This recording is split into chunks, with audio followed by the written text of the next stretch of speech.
चलिए अब हम लोग साइंस से क्वेश्चन को देखते हैं। साइंस का पहला क्वेश्चन है कि माइकोप्लाज्मा के लिए निम्नलिखित में से कौन सा कथन सही है। माइकोप्लाज्मा ये सबसे छोटी जीवित कोशिकाएं, ये सही है। इनमें पेप्टिडोग्लाइकन से बनी कोशिका भित्ति होती थी, ये स्टेटमेंट गलत है।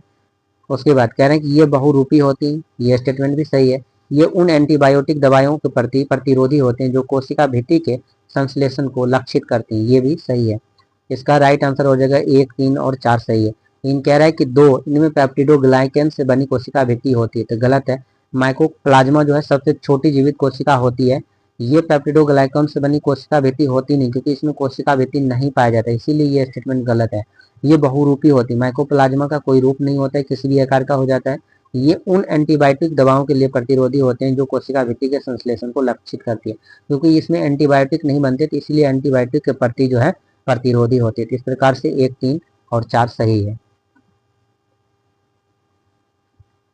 नेक्स्ट यहाँ पे सूची 1 और सूची 2 को मिलाना है। एक तरफ से पेप्सिनोजेन है, एमाइलेज है, ट्रिप्सोनोजेन है, हाइड्रोक्लोरिक एसिड है।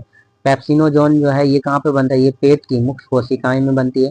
एमाइलेज जो है लाल ग्रंथियां हैं, ये हमारे मुंह में निकलती है जब हम खाना खाते हैं या सलाइवा जो होते हैं। उसके बाद ट्रिप्सोनोजिन जो ये अग्न्याशय में बनती है, पैनक्रियाज में। हाइड्रोक्लोरिक एसिड की बात करते हैं, ये पेट की पेरिएटल ऑक्सिंटिक कोशिकाओं में बनती है। जब पेट में खाना खाते हैं तो उसको पचाने के लिए जो एचसीएल का स्राव होता है वो कहाँ पे, पेट की पेरिएटल में बनता है। उसके बाद पेप्सिनोजन कहाँ पे, पेट की मुख्य कोशिकाएं होती है। एमाइलाइज लाल ग्रंथियों में, और ट्रिप्सिनोजन जो है पैनक्रियाज अग्न्याशय में। इस प्रकार से ए का 3, बी का 2, सी का 1, डी का 4 राइट आंसर हो जाएगा। नेक्स्ट क्वेश्चन है यहाँ पर, कह रहा है कि रंध्रों एस्टोमाटा के संबंध में निम्नलिखित तथ्यों पर विचार करें। एस्टोमाटा केवल पौधों की पत्तियों में पाए जाते हैं, ये गलत है। कह रहा है कि पूरी तरह पानी में डूबे हुए जलीय पौधे हाइड्रोफाइट्स में आमतौर पर एस्टोमाटा नहीं होते हैं, ये सही है। कह रहे हैं कि पानी की कमी, वाटर स्ट्रेस के दौरान गार्ड सेल्स जो होते हैं साइटोकाइनिन बनाते हैं, जो पानी के नुकसान को कम करने के लिए एस्टोमाटा को तेजी से बंद करने में मदद करते हैं। इस प्रकार से ये स्टेटमेंट भी गलत है। सही स्टेटमेंट पूछ रहा है तो सही केवल 2 है। पहला कह रहा है कि एस्टोमाटा केवल पौधों की पत्तियों में पाए जाते हैं। देखो एस्टोमाटा मुख्यतः पत्तियों में पाए जाते हैं, लेकिन ये युवा जो हरा तना होता है उनमें भी, हरी हवाई हिस्सों में भी दिखाई पड़ती है एस्टोमाटा। कह रहे हैं कि पूरी तरह से पानी में डूबे हुए जो जलीय पौधे हाइड्रोफाइट्स होते हैं उसमें आमतौर पर एस्टोमाटा नहीं होते, ये सही है। एस्टोमाटा जो होते हैं पूरी तरह से पानी में डूबे हुए जो पौधे होते हैं उसमें नहीं होते, क्योंकि पानी में डूबे हुए पौधे गैसों का आदान प्रदान जो होता है वो सतह से करते हैं। और पानी की कमी के दौरान जो गार्ड सेल्स जो होता है वो साइटोकाइनिन नहीं, जबकि एब्सेसिक हार्मोन जो है बनाते हैं, जो पानी के नुकसान को कम करने के लिए एस्टोमाटा को तेजी से बंद करने में मदद करते हैं। यहाँ कौन सा हार्मोन बनाते हैं, एब्सेसिक हार्मोन बनाते हैं। इस प्रकार से सही है, यहाँ पे 2 हो जाएगा, केवल 2। स्टेट ऑप्शन ए केवल 2 सही है। नेक्स्ट क्वेश्चन है कि इनमें से कौन सा विकल्प मानव शरीर के जोड़ ज्वाइंट्स का वर्गीकरण करता है। देखो गर्दन की हड्डियों के बीच जो जोड़ है उसको एटलस या एक्सिस वर्टिब्रा जोड़ कहा जाता है। कलाई की हड्डियों के बीच जो जोड़ है उसको ग्लाइडिंग ज्वाइंट कहा जाता है, ये सही है। खोपड़ी के बीच के जोड़ को क्रेनियल कहा जाता है। हाथ के ऊपर की हड्डी कंधे के बीच का जोड़ होता है उसको ह्यूमस और पेक्टोरल जोड़ कहा जाता है। इस प्रकार से केवल बी यहाँ पे राइट मैच है। गर्दन के हड्डियों के जोड़ को एटलस या एक्सिस कहा जाता है। खोपड़ी के जोड़ को क्रेनियल, और हाथ के ऊपर हड्डी जो कंधे के बीच का जोड़ होता है उसको ह्यूमरस या पेक्टोरल जोड़ कहते हैं। कलाई की हड्डियों के जोड़ को ग्लाइडिंग ज्वाइंट कहते हैं। नेक्स्ट है कि यहाँ पे इनमें से कौन सा रास्ता जो है पल्मोनरी सर्कुलेशन, फेफड़ों में रक्त परिसंचरण के क्रम को सही ढंग से बताता है। देखो पहला यहाँ पे बायां नीले, महाधमनी, शरीर के ऊतक और महाशिरा दायां आलिंग। पहले हम समझते हैं जो हमारे बॉडी में ब्लड सर्कुलेशन होता है, आखिर ब्लड सर्कुलेशन कैसे होता है तो उसके क्रम को समझते हैं। देखो सबसे पहले हमारा जो है फेफड़ा होता है, फेफड़ा है यहाँ पे पार्ट, हृदय ले लेते हैं, और उसके बाद हमारा मेन बॉडी पार्ट होता है। हमारे शरीर में 2 प्रकार के ब्लड का सर्कुलेशन होता है, आप देखोगे एक तो होता है O2 मतलब यानी कि जो ऑक्सीजनित रक्त होता है, और एक कार्बन डाइऑक्साइड जनित रक्त जो मतलब जो अशुद्ध रक्त होता है, इम्प्योर ब्लड, उसको CO2 रक्त कहा जाता है। और जो शुद्ध रक्त होता है उसको O2 रक्त कहा जाता है, प्योर ब्लड होता है।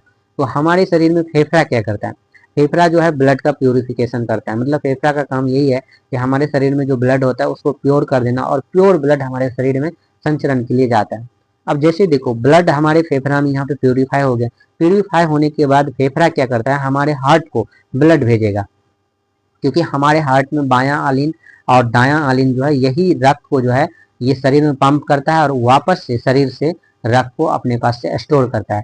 तो फेफड़ा और हृदय के बीच में एक पाइप लगा हुआ होता है, जिसको इस पाइप को कहा जाता है फुफ्फुस शिरा। फुफ्फुस शिरा होता है। देखो, दो चीज आपको याद रखना, एक तो होता है शिरा और एक होता है महाधमनी। शिरा की बात करूं तो इसमें जो है इम्प्योर ब्लड जाएगा, और यहाँ पे महाधमनी की बात करूं तो इसमें जो है प्योर ब्लड जाता है। इम्प्योर और प्योर ब्लड जाता है। लेकिन फेफड़ा से हृदय में एक पाइप लगा होता है जिसको कहा जाता है फुफ्फुस शिरा, मतलब पल्मोनरी वेन। फुफ्फुस शिरा जो होता है ये क्या करता है, शुद्ध रक्त को हमारे हृदय के पास भेज देता है। फेफड़ा शुद्ध रक्त को हमारे हृदय को देता है, किसके माध्यम से, फुफ्फुस शिरा के माध्यम से। अब हृदय के पास जब रक्त आ जाता है तो हृदय क्या करता है, इस शुद्ध रक्त को शरीर के भागों में पंप कर देता है, और शरीर के भागों में पंप करने के लिए यहाँ जो पाइप लगी होती है उसको महाधमनी कहा जाता है, आर्टरी कहा जाता है। जब ये शुद्ध रक्त पूरे शरीर में सर्कुलेट हो जाता है तो शरीर में, हमारे शरीर में जो इम्प्योर ब्लड है, जो अशुद्ध रक्त है, उसको शरीर से वापस भी लाना होता है हृदय के पास। तो वापस जो CO2 जनित रक्त है वो शिरा के माध्यम से, वेन के माध्यम से हमारे हार्ट के पास पहुंचता है, और हमारा हार्ट अब इस ब्लड को शुद्धिकरण के लिए फेफड़ा के पास भेज देता है, और फेफड़ा के पास जो इसको भेजता है वो किसके, वो फुफ्फुस धमनी के माध्यम से भेज देता है फेफड़ा के पास। चलिए इसको एक एनिमेशन के माध्यम से यहाँ पर समझते हैं।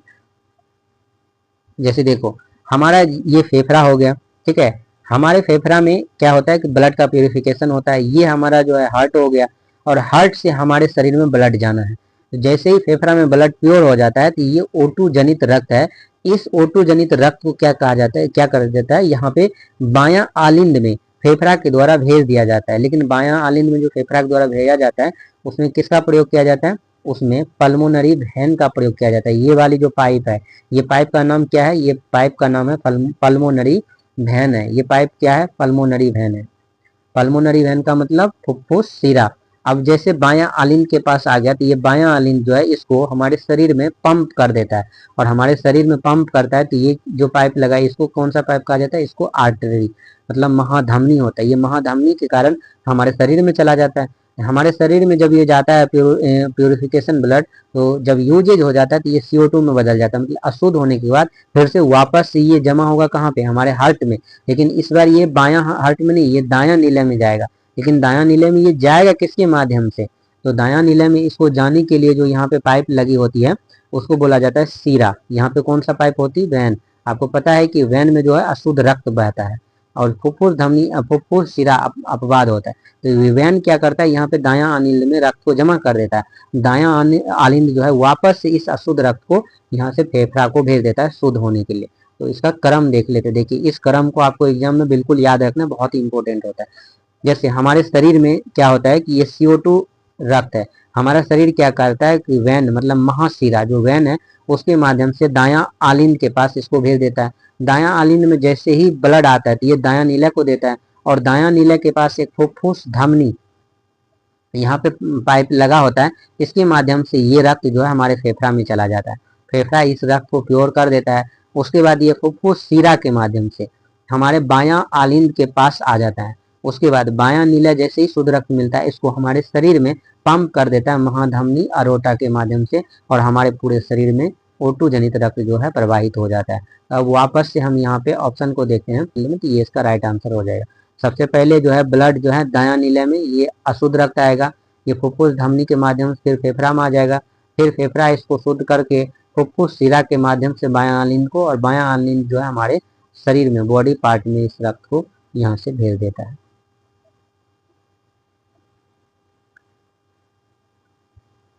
नेक्स्ट क्वेश्चन देखते हैं कि यहाँ दो कथन दिए गए, कथन और कारण।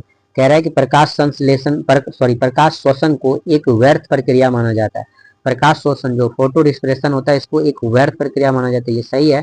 इसके कारण ATP या शर्करा के संश्लेषण के बिना ही CO2 मुक्त होती है, कारण भी सही है। इसलिए व्यर्थ प्रक्रिया मानी जाती है क्योंकि ATP और ग्लूकोज के संश्लेषण के बिना ही इसमें CO2 मुक्त होती है। A और R दोनों सही है, और RA की सही व्याख्या भी है। नेक्स्ट क्वेश्चन है कि जीका वायरस और चिकुनगुनिया वायरस तेजी से फैलने के कारण वैश्विक जगत का ध्यान आकर्षित कर रहे हैं। इनमें से कौन सा वाहक मुख्य रूप से मनुष्यों में दोनों वायरल बीमारियों को फैलाने के लिए जिम्मेदार है। एडीज एजिप्टी मच्छर जो है इसका राइट आंसर हो जाएगा। एनोफिलीज स्टेपेंसी मच्छर की बात करूं तो मलेरिया होता है। तेस्सी मक्खी ग्लोसिना से स्लीपिंग सिकनेस की बीमारी होती है, और चूहे का पिस्सू या फिर जेनोप्लेसा चियोपिस जो होता है इससे प्लेग या म्यूरिन टाइफस की बीमारी होती है।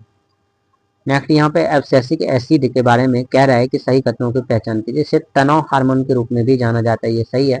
यह रंध्रों के खुलने को बढ़ावा देता है, ये गलत है। यह बीजों की प्रसूति उत्पन्न करता है, ये स्टेटमेंट सही है। अभी हमने ऊपर पढ़ा हुआ था स्टोमेटा के संबंध में कि जो एब्सेसिक हार्मोन होते हैं ये रंध्रों को बंद करने में मदद करता है, तो इसीलिए ये जो है गलत है। इसका राइट आंसर 1 और 3 सही है। नेक्स्ट है कि लिम्फ लसिका के बारे में निम्नलिखित में से कितने कथन गलत है। यह एक रंगहीन द्रव है, ये सही है। इसमें आरबीसी और प्लेटलेट्स नहीं होते हैं, ये भी सही होता है। लसिका में आरबीसी और प्लेटलेट नहीं पाए जाते हैं। यह ऑक्सीजन का परिवहन नहीं करता है। लसिका ऑक्सीजन का परिवहन नहीं करता, ऑक्सीजन का परिवहन हीमोग्लोबिन आरबीसी करता है। यह आंत से अवशोषित वसा का परिवहन करता है, ये भी सही है। तो कोट कह रहा है कि कौन सा कथन इसमें से गलत है, तो कोई भी इसमें से गलत नहीं, सभी सही है। इसमें आरबीसी और प्लेटलेट्स नहीं होता है, इसमें डब्ल्यूबीसी होता है और लिम्फोसाइट्स होता है। नेक्स्ट है कि मस्तिष्क के भाग का कार्य और उसका मिलान करना। हाइपोथैलेमस ये ताप नियंत्रण, भूख प्यास को कंट्रोल करता है। मेडुला ऑब्लागेंटा जो ये हृदय संबंधी प्रतिवर्तों को नियंत्रित करता है। उसके बाद पॉन्स जो है ये सेरेब्रम और सेरेबेलम के बीच संकेतों को पहचानता है, और सेरिबेलम जो है ऐच्छिक गतिविधियों का समन्वय करता है। फिर से देखते हैं, हाइपोथैलेमस ये ताप नियंत्रण, भूख प्यास को नियंत्रित करता है। मेड्यूला ऑब्लागेंटा जो ये हृदय संबंधी प्रतिवर्ती क्रियाओं को नियंत्रित करता है। पॉन्स जो है ये सेरेब्रम और सेरेबेलम के बीच संकेतों को पहुंचाता है, और सेरिबेलम जो है ये ऐच्छिक गतियों का समन्वय करता है। इस प्रकार से इसका राइट आंसर क्या हो जाएगा, डी। एक का 1, बी का 3, सी का 2 और डी का 4। नेक्स्ट क्वेश्चन है यहाँ पर एंटीबॉडी के प्रकार और उसकी विशेषताओं से मिलान करें। ये हमें दूसरा और तीसरा टेस्ट में भी इसके हमने डिटेल्स को देखा है कि जो एंटीबॉडी आईजीएम है, आईजीई है, आईजीई है, आईजीए है, ये आखिर क्या होता है, इसको हमने डिटेल्स में यहाँ पर पढ़ा हुआ है। चलिए देखते हैं, जो आईजीएम है ये नए संक्रमण के दौरान सबसे पहले बनने वाला एंटीबॉडी होता है। जब हमारे शरीर में कोई संक्रमण होता है तो पहली बार जो एंटीबॉडी बनता है आईजीएम है, सही बात है। आईजीजी की बात करूँ तो यह स्तन में सबसे अधिक पाया जाता है, यह माँ के स्रावित होने वाले दूधों में पाया जाता है, ये बात भी सही है, मिल्क में पाया जाता है। ये आईजीई ये एलर्जी वाली प्रतिक्रियाओं में सक्रिय होता है। जब हमें एलर्जी होता है, सर्दी खांसी जुकाम होता है, तो पहली प्रतिक्रिया आईजीई के द्वारा होता है। उसके बाद आईजीए ये लार में, आंसू जैसे स्रावों में उपस्थित होते हैं। तो इस प्रकार से इसका राइट आंसर हो जाएगा ए का 2, बी का 1, सी का 3, डी का 4 हो जाएगा। नेक्स्ट क्वेश्चन है कि दिए गए कथन और कारण पर विचार करना है। सिंपैथेटिक तंत्रिका तंत्र एसएनएस शरीर को लरो या उरो स्थिति के लिए तैयार करता है, ये सही है। सिंपैथेटिक तंत्रिका तंत्र यह हृदय गति को बढ़ाता है, पुतलियों को फैलाता है और पाचन क्रिया को धीमा कर देता है, ये भी सही है। क्योंकि जब सिंथेटिक तंत्रिका तंत्र यहाँ पे एक्टिव होता है तो हमारे शरीर में हृदय गति बढ़ जाती है, पुतलियां फैल जाती है और पाचन क्रिया धीमा हो जाती है। इसीलिए ए सही है और आर ए की सही व्याख्या है, ए और आर दोनों सही है। नेक्स्ट क्वेश्चन है कि एक अल्फा कण में क्या होता है। आपको पता है कि अल्फा कण जो है हीलियम कण के बराबर होता है, तो एक अल्फा कण में 2 प्रोटॉन और 2 न्यूट्रॉन होंगे। नेक्स्ट क्वेश्चन है कि बोर के मॉडल के अनुसार निम्नलिखित में से कौन सा कथन सही है। इलेक्ट्रॉन निश्चित कक्षाओं में घूमते हैं, ये सही है।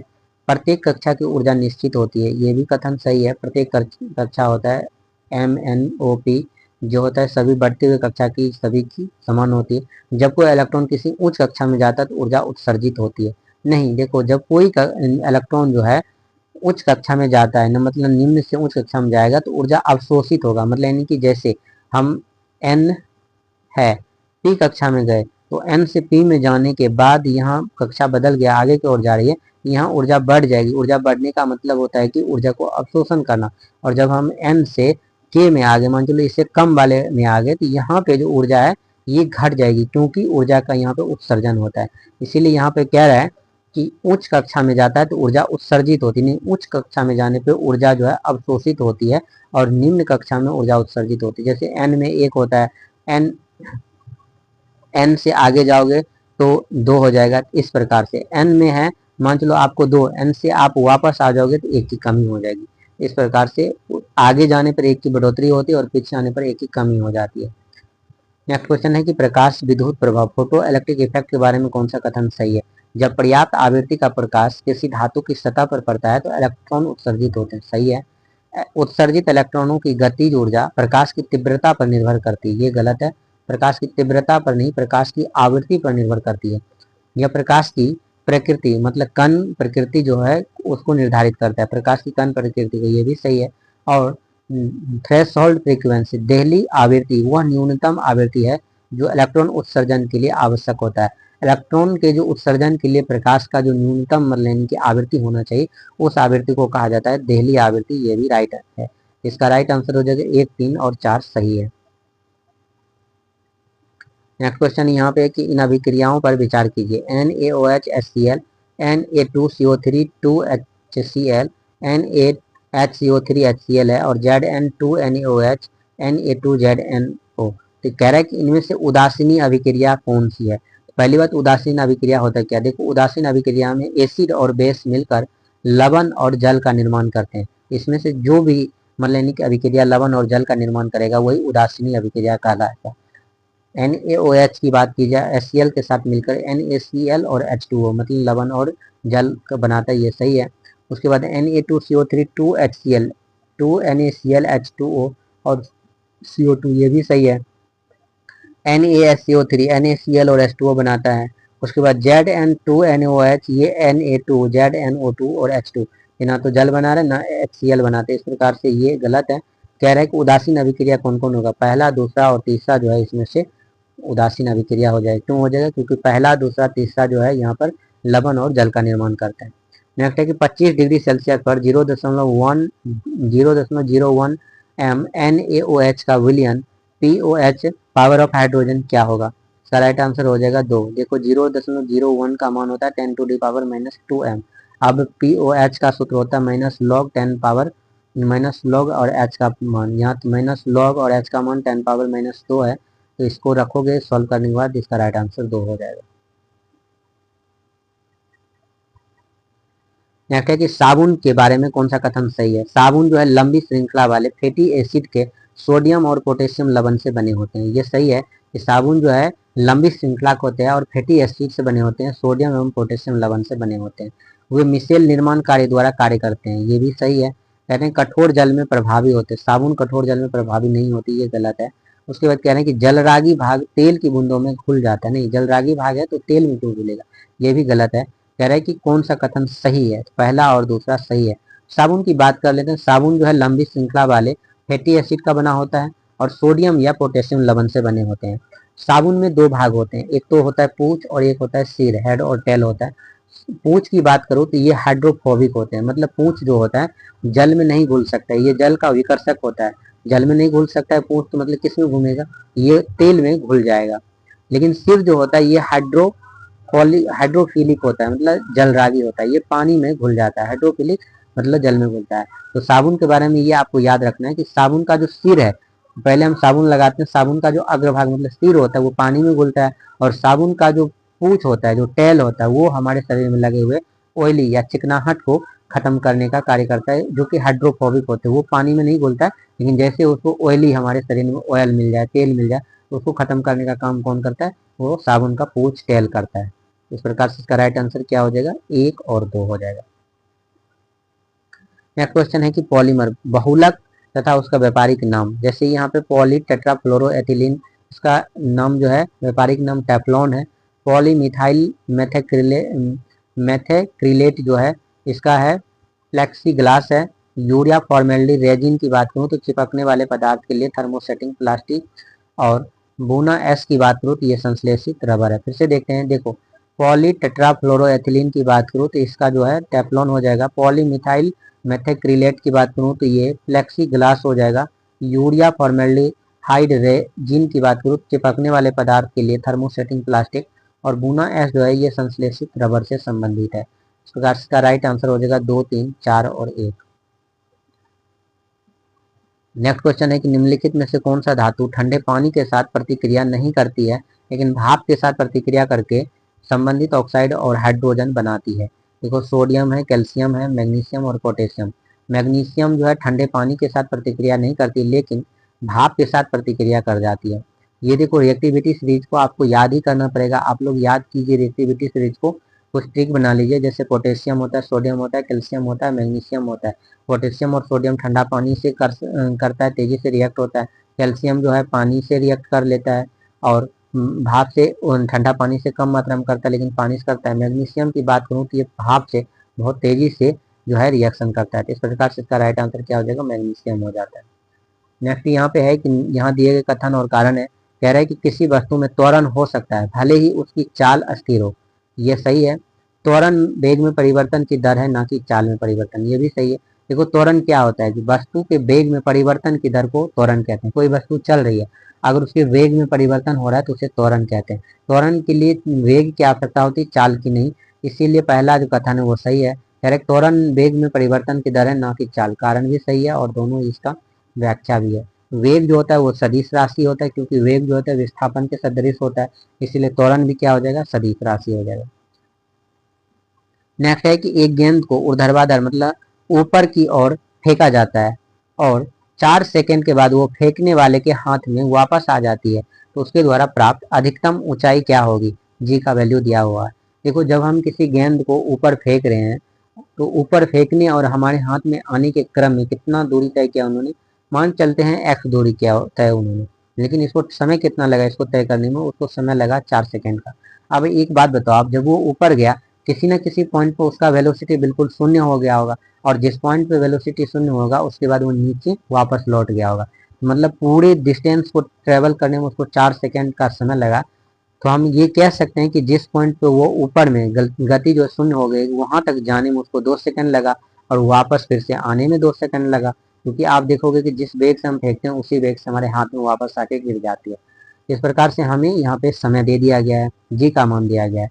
एच बराबर फॉर्मूला होता है U T minus half G T square. You और टी, पहले हमको यू निकालना होगा, तो यू बराबर सूत्र क्या होता है, भी माइनस भी बराबर यू माइनस जी। भी यहाँ भी की बात कर रहा है, तो अंतिम पॉइंट पर भी का मान शून्य हो गया था, इसीलिए शून्य बराबर यू माइनस जी का मान 10 है। टी ऊपर तक जाने में, भी के पॉइंट तक जाने में 2 सेकंड का समय लगा। यू का मान यहाँ से 20 आ गया, ठीक है। अब ये यहाँ देखते हैं U T minus half G T square. You का मान 20 है, टी का मान 2 है, माइनस हाफ, और जी का मान 10 है, टी स्क्वायर 2 2 4 हो जाएगा। इसको सॉल्व करोगे तो 20 दूना 40 हो गया, और यहाँ पे 10 2 से कट गया, यहाँ पर बच गया 5 और 4, 5 का 20, 40 में से 20 गया, तो ये 20 जो है यहाँ पर राइट आंसर इसका हो जाएगा। नेक्स्ट क्वेश्चन है कि 2 केजी और 4 केजी द्रव्यमान वाले दो पिंड जिसका समान गतिज ऊर्जा के साथ गति कर रहे हैं, तो उनके संवेगों का अनुपात क्या होगा। देखो इस क्वेश्चन में अगर ये पूछा जाता कि 2 केजी और 4 केजी द्रव्यमान का दो पिंड है, उसका मतलब यानी कि यहाँ पे गति कर रहा है, तो संवेगों का अनुपात P बराबर मास इंटू वेलोसिटी हो जाएगा, अगर गति दिया होता तो। लेकिन यहाँ पर हमसे पूछ रहा है गतिज ऊर्जा। गतिज ऊर्जा का फॉर्मूला होता है हाफ एम वी स्क्वायर, मतलब यानी कि हाफ के टी स्क्वायर होता है गतिज ऊर्जा बराबर।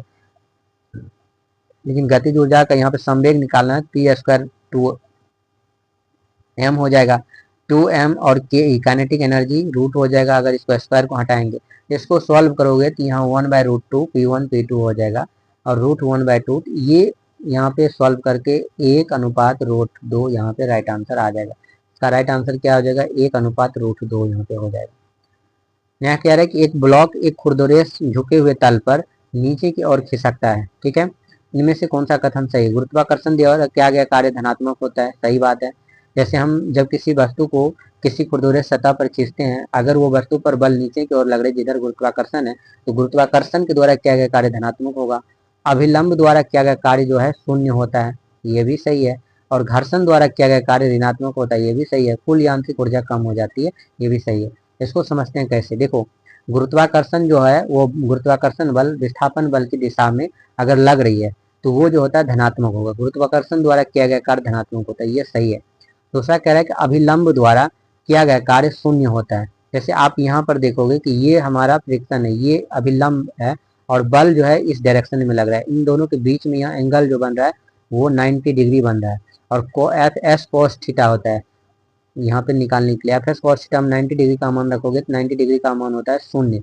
तो अभिलंब द्वारा किया गया कार्य शून्य होता है। क्यों शून्य होता है, क्योंकि यहाँ पर बल जो लग रहा है वो इस डायरेक्शन में लग रहा है, और अभिलंब अभिलंब इस डायरेक्शन में और बल जो है इस डायरेक्शन में लग रहा है। तो यहाँ पे एंगल 90 डिग्री है और 90 डिग्री का मान शून्य होता है, इसीलिए अभिलंब द्वारा किया गया कार्य शून्य होगा। घर्षण द्वारा किया गया कार्य ऋणात्मक होगा। देखो घर्षण के द्वारा, घर्षण किस दिशा में लग रहा है, यहाँ पे विस्थापन जो हो रहा है ये इस दिशा में विस्थापन हो रहा है, लेकिन घर्षण जो है विपरीत दिशा में हो रहा है, और जब विस्थापन के विपरीत कार्य होता है तो वहां पर जो है ये ऋणात्मक हो जाएगा, बल क्या हो जाएगा, ऋणात्मक होगा, कुल यांत्रिक ऊर्जा कम हो जाएगी, बिल्कुल यांत्रिक ऊर्जा जो है यहाँ पर कम हो जाएगी। इस प्रकार से सही आंसर चारों सही है इसका। नेक्स्ट है कि 2 केजी द्रव्यमान की एक वस्तु को 20 मीटर प्रति सेकंड की गति से ऊपर की ओर फेंका जाता है। उच्चतम बिंदु तक पहुंचने के दौरान गुरुत्वाकर्षण द्वारा किया गया कार्य कितना होगा। 2 केजी द्रव्यमान की एक वस्तु है तो इसका फॉर्मूला हो जाता है हाफ mv²। तो हाफ हो गया, 2 हो गया मास, और वेलोसिटी कितना है 20 मीटर पर सेकेंड। 20 मीटर पर सेकेंड को बदलना होगा 20 × 20, तो यहाँ पर इसको 2 से 2 यहाँ पे कैंसिल हो जाएगा, तो ये 400 जूल हो जाएगा। लेकिन बल यहाँ गुरुत्वाकर्षण के नीचे कार्य कर रहा है, इसीलिए 400 जूल तो होगा, लेकिन बल क्या होगा, ऋणात्मक हो जाएगा, इसलिए -400 जूल इसका राइट आंसर हो जाएगा। नेक्स्ट क्वेश्चन है किसी टेलीस्कोप की विभेदन क्षमता रिसॉल्विंग पावर के संबंध में कौन सा कथन सत्य है। यह प्रकाश की तरंग दैर्घ्य के बढ़ने पर बढ़ती है। गलत है। कह रहे हैं कि यह द्वारक के व्यास के व्युत्क्रमानुपाती होती है। गलत है, यह तरंग दैर्घ्य के बढ़ने पर बढ़ती है। देखो जो रिजॉल्विंग पावर का फॉर्मूला होता है वो resolving power directly proportional d/λ होता है। अगर d का मान बढ़ गया, मतलब दूरदर्शी का विदृश्यक का मान बढ़ेगा तो विभेदन क्षमता बढ़ता है, और लैम्डा का अगर मान बढ़ता है तो इसका मान रिजॉल्विंग पावर मतलब कि विभेदन क्षमता का मान घटेगा। मतलब आर का मान अगर बढ़ रहा है तो लैम्डा का मान जो है यहाँ पर कम हो जाएगा, अगर आर का मान यहाँ पर कम हो रहा है तो लैम्डा का मान बढ़ जाएगा। ये दोनों का व्युत्क्रमानुपाती होता है, तो ये फॉर्मूला आप लोग याद रखिएगा। नेक्स्ट है कि एक उत्तल लेंस में फोकस पर रखी वस्तु की छवि बनती है। उत्तल लेंस है, फोकस पर रखी वस्तु की छवि कहाँ बनेगी, तो इसका राइट आंसर हो जाएगा अनंत पर बनेगी, वास्तविक बनेगी और उल्टी बनेगी। देखो ये उत्तल लेंस हो गया। उत्तल लेंस जो है, उत्तल इसका सतह जो है उभरा हुआ होता है। उत्तल लेंस में 2 फोकस होता है। ये जो F1 है ये फोकस हो गया, F2 ये भी फोकस हो गया। ये इसको वक्रता केंद्र भी या 2F1 लिख दिए, या इसको भी वक्रता केंद्र 2 या 2F2 लिख जाते हैं। उत्तल दर्पण की बात करूँ तो उत्तल दर्पण है ये। उत्तल दर्पण का जो सतह होता है ये उभार होता है, और अवतल दर्पण का जो है सतह धसा हुआ होता है। बाहरी भाग जो होता है इसका कलई या पेंट किया हुआ रहता है। इसको समझते हैं कैसे। जैसे देखो उत्तल दर्पण की बात हो रही है। उत्तल दर्पण में अगर वस्तु की स्थिति कहाँ पर होगी और कैसे कैसे प्रतिबिंब बनेगा। जैसे पहला है कि अगर उत्तल दर्पण में वस्तु की स्थिति अनंत पर होगी। अनंत का मतलब जैसे ये C2 है, इस C2 से कहीं यहाँ पर अनंत में है वस्तु, हमें नहीं पता है कि कहाँ पर। अगर वस्तु जो है इस C2 के बाद यहाँ अनंत पर वस्तु है तो इसके द्वारा प्रतिबिंब कहाँ बनेगी। अगर वस्तु अनंत पर है, नहीं पता है, तो पहला जो प्रतिबिंब बनेगा वो F1 पर बनेगा। कहाँ पर बनेगा, इस F1 पर प्रतिबिंब बनेगा, और प्रतिबिंब जो है अत्यधिक छोटा बनेगा। देखो अभी प्रतिबिंब यहाँ छोटा ही बन रहा है, यहाँ से प्रतिबिंब आ रहा है और यहाँ पर छोटा प्रतिबिंब बन रहा है, ठीक है।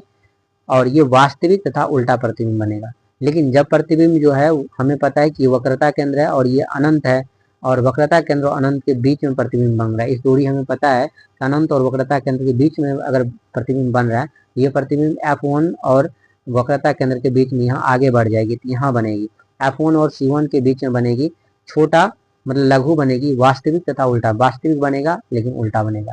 नेक्स्ट, अगर वस्तु वक्रता केंद्र पर है, यहाँ पर C2 पर है, प्रतिबिंब कहाँ बनेगा, C1 पर बनेगा, और ये वस्तु के समान आकार का, क्योंकि यहाँ से गया ये और ये बिल्कुल समान आकार का ही यहाँ पर बन रहा है, तो ये समान आकार का बनेगा। C2 पर रहेगा तो C1 पर ही बनेगा, वस्तु के समान आकार का, वास्तविक तथा उल्टा। अगर वक्रता केंद्र और फोकस के बीच, वक्रता केंद्र और फोकस के बीच अगर वस्तु की स्थिति यहाँ है तो प्रतिबिंब जो है यहाँ पर अनंत और वक्रता केंद्र 1 के बीच में बनेगा। वक्रता केंद्र और C1 के बीच में यहाँ पर बन रहा है, ये बड़ा प्रतिबिंब बनेगा। अब यहाँ पर प्रतिबिंब बड़ा बन जाएगा, वास्तविक तथा उल्टा बनेगा। नेक्स्ट है कि अगर प्रतिबिंब यहाँ पर फोकस पे प्रतिबिंब हो तो प्रतिबिंब अनंत पर कहीं बनेगा। फोकस पर प्रतिबिंब अनंत पर बहुत बड़ा बनेगा, वास्तविक तथा उल्टा बनेगा।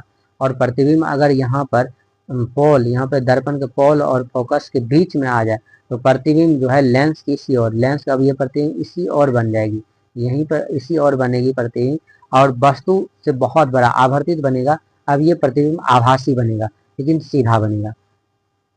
इस प्रकार से आप इसे याद रखेंगे। इसका आप स्क्रीनशॉट ले लीजिए कैसे प्रतिबिंब बनता है और कहाँ प्रतिबिंब रहेगा तो क्या बनेगा, ये आप जरूरी इसको स्क्रीनशॉट लेके इसको याद रखेंगे। कह रहे कि ध्वनि की गति के बारे में निम्नलिखित कथनों में कौन सा कथन गलत है। यह तापमान के साथ बढ़ती है, ध्वनि की गति तापमान के साथ बढ़ती है, या अस्थिर तापमान पर दाब से स्वतंत्र होती है, ये भी सही है। या आर्द्रता के साथ बढ़ती है, ध्वनि आर्द्रता के साथ बढ़ती है। कह रहे किसी यांत्रिक तरंग का वेग उसकी प्रत्यास्थता पर निर्भर करता है परंतु उसके जड़त्व पर निर्भर नहीं करता है, ये गलत है, जड़त्व पर निर्भर करता है। नेक्स्ट क्वेश्चन है कि एक व्यक्ति ने बारिश के तुरंत बाद देखा कि सड़क पर छोटे छोटे पानी के गड्ढे बन गए। कुछ घंटों के बाद धूप निकलने पर छोटे गड्ढे का पानी पहले सूख गया जबकि बड़े गड्ढे का पानी देर तक बना रहा। इस अवलोकन के संदर्भ में निम्नलिखित तथ्यों पर विचार कीजिए। छोटे गड्ढों में पानी का सतह क्षेत्रफल और आयतन का अनुपात अधिक होने के कारण वाष्पीकरण अपेक्षाकृत तेज होता है। केवल सूर्य का ताप ही वाष्पीकरण की दर निर्धारित करता है, नहीं, ऐसा नहीं, तापमान के अलावा वायु भी निर्धारित करता है। हवा की गति भी वाष्पीकरण की दर को प्रभावित करता है। बिल्कुल राइट आंसर है। यहाँ पे सही पूछ रहा है तो सही जो है 1 और 3 यहाँ पर सही हो गया। कह रहा है कि छोटे गड्ढों में पानी का सतह, देखो जब गड्ढा छोटा होता है ये पानी जो है बहुत छोटा होता है, मतलब सतह इसका, मतलब भले ही सतह आपको छोटा दिख रहा है लेकिन अंदर जो पानी की गहराई होती है वो बहुत कम गहराई होती है। तो पानी को निकलने के लिए, यहाँ पे वाष्पीकरण होने के लिए तेज गति से वाष्पीकरण होती है, जल्दी हीट हो जाती है और एक बड़ा सतह मिल गया। लेकिन जब आप यहाँ पे देखोगे कि बड़ा सतह है, इसमें पानी बहुत अंदर तक गहराई में रहता है, इसका क्षेत्रफल बड़ा है लेकिन पानी यहाँ से तेज गति से वाष्पीकृत नहीं हो पाता, इसलिए पहला स्टेटमेंट सही है। नेक्स्ट क्वेश्चन कह रहा है कि एक गतिशील लिफ्ट जो अस्थिर त्वरण के साथ ऊपर की ओर जा रही है, एक सरल लोलक का आवर्तकाल उतना ही होता है जितना कि एक अस्थिर लिफ्ट में। देखो जब लिफ्ट त्वरित गति से ऊपर जा रही है तो आवर्तकाल परिवर्तित हो जाएगी। आवर्तकाल केवल लंबाई और गुरुत्व त्वरण पर निर्भर करता है और एक समान रूप से गतिमान फ्रेम में जी अपरिवर्तित रहता है। बिल्कुल, आवर्तकाल लंबाई और गुरुत्व त्वरण पर निर्भर करता है और जब गति समान है तो जी अपरिवर्तित रहता है, ये कारण सही है।